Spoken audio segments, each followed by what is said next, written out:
దేవుని నామానికి మహిమ కలుగునుగాక. మన ప్రభును రక్షకుడైన యేసుక్రీస్తు వారి నామంలో అందరికీ ఉదయకాల శుభములు తెలియజేయుచున్నాను.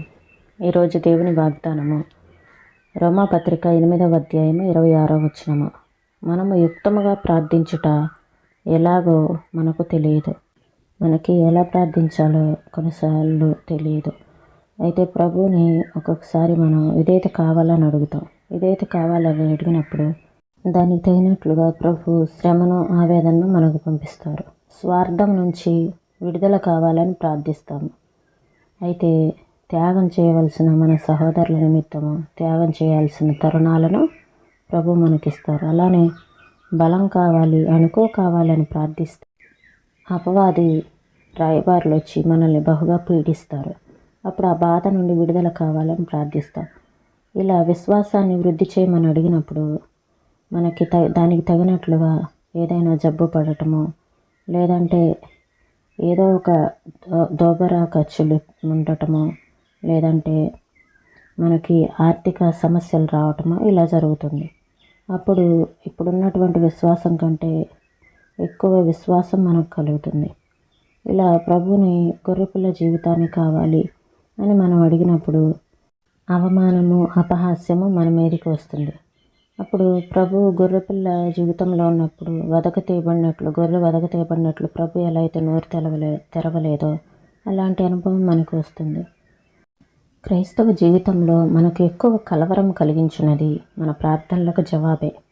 మనము సహనం కొరకు ప్రార్థించము, అయితే మన తండ్రి దానికి బదులుగా శ్రమను పంపును. ఎందుకనగా శ్రమ ఓదార్పును కలిగించును.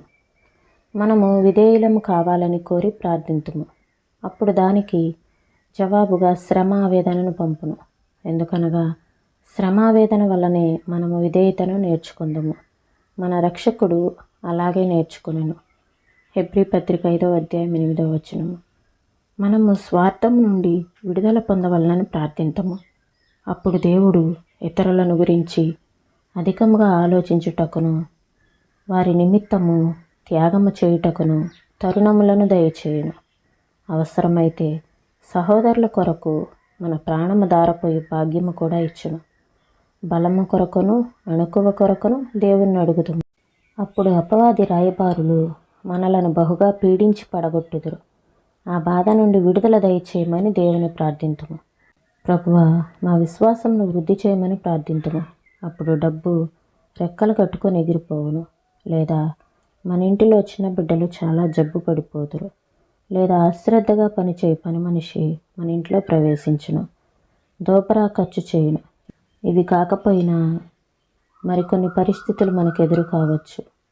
మనం ఊహించలేని ఆర్థిక చిక్కులు రావచ్చు. అంతవరకు ఉన్న విశ్వాసము కంటే ఇప్పుడు ఎక్కువ విశ్వాసము తప్పక కలుగును. గొర్రెపిల్ల జీవితము మనకు కావాలనని ప్రార్థింతుము, అప్పుడు చిన్నతనము కలిగించు పని మనకు లభించవచ్చును. అవమానము, పరిహాసము మన మీదికి రావచ్చును. ఆయన గొర్రె వదకు తేబడినను నోరు తెరవలేదు. ఇట్టి అనుభవం మనకివ్వబడును. మృదుత్వం కొరకు మనం అడుగుదుము, అప్పుడే గట్టిగా మాట్లాడుటకును, ఘర్షణలో దిగుటకును, చిరాకు పడుటకును శోధన వచ్చును. నిశ్శబ్దంగా నుండగోరి ప్రార్థింతుము, అప్పుడు ఎంత అల్లరి రేగునో చెప్పలేము. ఇక విధి లేక ఆయన వైపు చూతుము. ఆయన నెమ్మది నిశ్శబ్దం నిచ్చిన ఎడల అల్లరి చేయగలవారెవరు? ప్రేమ కొరకు ప్రార్థింతుము, అప్పుడు దేవుడు విపరీతమైన ఆవేదనను పంపును. ద్వేషించు వారి మధ్య మనలను నెట్టును. వారు తమకిష్టం వచ్చిన రీతిగా మనలను సూటిపోటుగానైనను పూడ్చుచుందురు. వాటి వలన హృదయము గాయపడును. తిరిగి వారిని ఏ రీతిగానూ నిందింపలేము. ప్రేమ అన్నిటినీ తాళుకొనును, అన్నిటినీ కప్పును, దయ చూపించును, దీర్ఘకాలము సహించును, అపకారమును మనసులో ఉంచుకొనదు, అన్నిటినీ నిరీక్షించును, అన్నిటినీ ఓర్చును. యేసువలే నుండ ఆరంభించి ఆశించి ప్రార్థింతము. దానికి జవాబు, కొలిమిలో నుండి నిన్ను ఏర్పరచుకొంటిని, నీ హృదయము సహింపగలదా? నీ చేతులు బలముగానున్నవా? నీకు శక్తి ఉన్నదా అని ఆయన ప్రశ్నించును. నెమ్మదికిని జయమునకును మార్గము ప్రతి పరిస్థితిని సంతోషంగా అంగీకరించుటే. ప్రతి పరీక్షను ప్రేమగల తండ్రి దగ్గర నుండి వచ్చినదని గుర్తించి దానిని ఆనందముతో ఆహ్వానించినప్పుడు అది మేలుగానే ఉండును. పైనుండి చూచి దానిని అంగీకరించుము. బలము కొరకై నేను ప్రార్థించి తిని, అప్పుడు నా సమస్తము పోయినట్టుండెను. దేవుడు మానవులను నన్ను విడిచి దూరమైపోయినట్లు గుర్తించి తిని. నేను మిక్కిలుగా ప్రేమించినదియు పారిపోయిను. నా హృదయము బహుగా గాయపడిను. ఆ స్థితిలో నేను ఒంటరిగా పడి ఉండినప్పుడు శాశ్వత ప్రేమతో తండ్రి హస్తంలో నన్ను ఆదుకొనెను. వెలుగు కొరకై ప్రార్థించి తిని, అప్పుడు సూర్యుడు మేఘముల చాటుకు వెళ్ళిపోయెను. చంద్రుడు చీకటి ఆయను. ఆకాశ నక్షత్రములు భూలోక భయముతో కాంతిని పోగొట్టుకొనెను. నా చిన్న దీప వెలుగులు మాయమైపోయెను. ఆ గాఢాంధకారంలో నేను చతికిలబడి ఉన్నప్పుడు క్రీస్తు ప్రభుని ముఖము హఠాత్తుగా ఆ చీకటిలో ప్రకాశించును. సమాధానం కొరకు ప్రార్థించి తిని, అది లభించునని ఉవ్విళ్ళూగి తిని. అయితే ఆవేదన నాకు ఎదురైనది. విశ్రాంతి లేదు, నెమ్మది లేదు. నా తలపైగా ఆకాశము తుఫానుతో నల్లగా ఉండెను. నా శత్రువుల తీవ్రత అధికమైనది. ఘోర పోరాటము మధ్య భయంకరమైన సుడిగాలులలో నా ప్రభుని మెల్లని స్వరము నాకు వినబడినది. ఆయన శాంతి నాలో నిండినది. ప్రభువా, నా బలహీన ప్రార్థనలు నీ దైవజ్ఞానముతో విని నెరవేర్చినందుకై నీకు వందనములు. నేను అడిగిన ప్రకారము నీవు వాటిని దయచేసి ఉన్నావు. ఈ గొప్ప బహుమానములు నేను అడిగిన వాటికంటేను అనుకున్న వాటికంటేను అత్యధికమైనవే. నాకు మంచిగా ఉన్న వాటికంటే నీవు అతి శ్రేష్టమైన వాటిని ఇచ్చు దానకర్తవని గ్రహించి తిని. ఏజే ఫ్లింట్. ఈ మాటలను ప్రభు మన వినికిల్లో దీవించునుగాక. ప్రార్థన చేసుకుందామండి.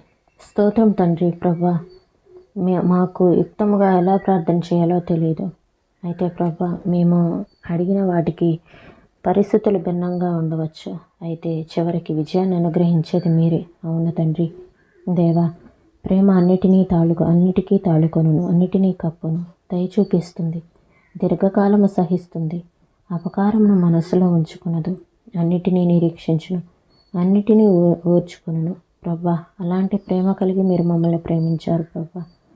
మేమును నా తండ్రి దేవా, మా హృదయం సహించేటట్లు అయ్యా నా తండ్రి మాకు శక్తి చాలదు, బలము చాలదు ప్రభా. మీరు అనుగ్రహించండి ప్రభా. మా మనసులో ఉన్నటువంటి ప్రతి పరిస్థితిని ఎదుర్కొనేటువంటి శక్తిని మీరు అనుగ్రహించే దేవుడు నా తండ్రి. మీరే సహాయం చేయమని యేసు నామములో అడుగుచున్నాం తండ్రి. ఆమేన్.